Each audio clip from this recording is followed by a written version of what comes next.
Theurgy describes the practice of rituals, sometimes seen as magical in nature, performed with the intention of invoking the action or evoking the presence of one or more gods, especially with the goal of uniting with the divine, achieving kenosis, and perfecting oneself.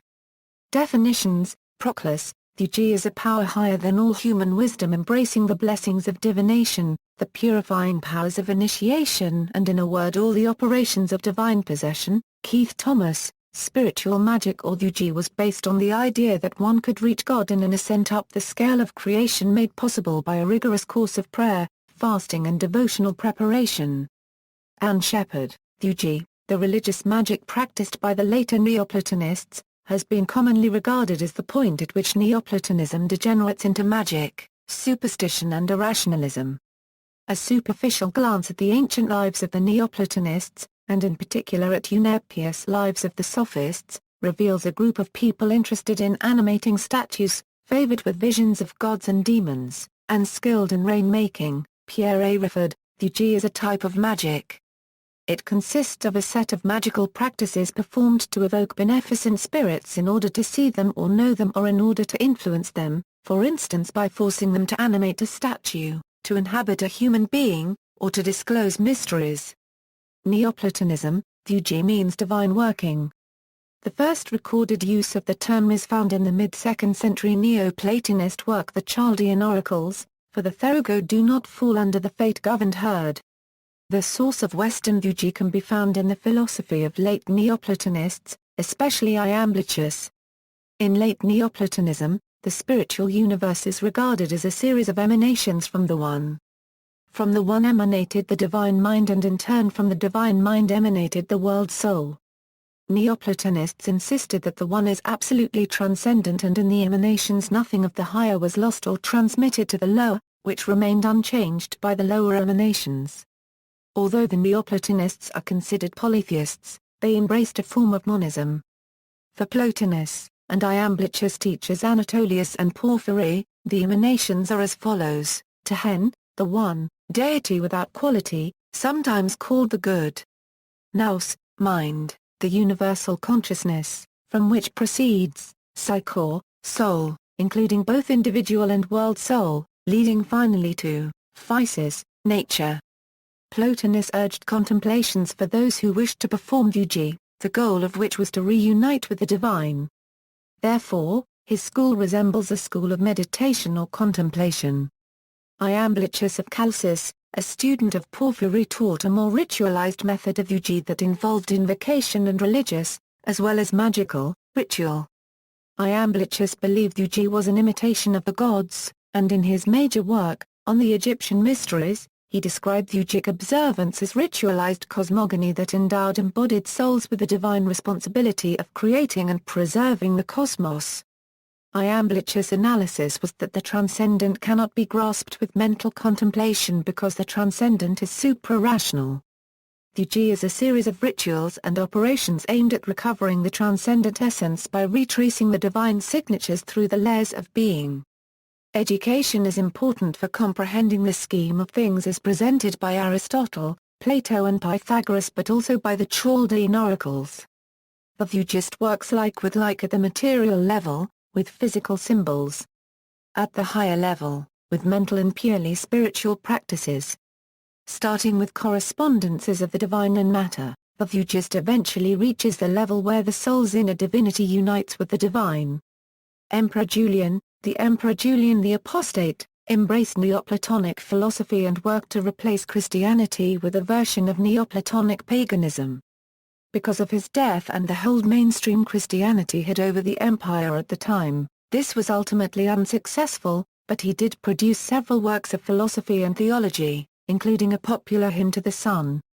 In his theology, Helios, the sun, was the ideal example of the perfection of the gods and light, a symbol of divine emanation. He also held the mother goddess Cybele in high esteem. Julian favored ritual Theurgy, with an emphasis on sacrifice and prayer. He was heavily influenced by the ideas of Iamblichus. Esoteric Christian Theurgy. Esoteric Christianity accepts Theurgy as a tradition that could greatly benefit a person. The main feat of esoteric Christianity is to learn the mysteries of God and to rise to higher consciousness in the understanding of God's relationship relative to individual consciousness. Theurgy, in the esoteric tradition, using this knowledge to heighten one's own spiritual nature. In esoteric Christianity, Theurgy usually is the practice of trying to gain the knowledge and conversation of one's higher self, or inner God, to teach one spiritual truths and wisdom from God that one couldn't learn from man.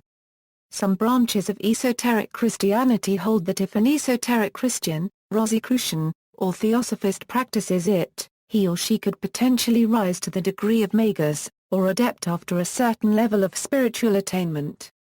In a traditional and magical sense, Theurgy is seen as the opposite of Goetia, even though many argue that they overlap each other.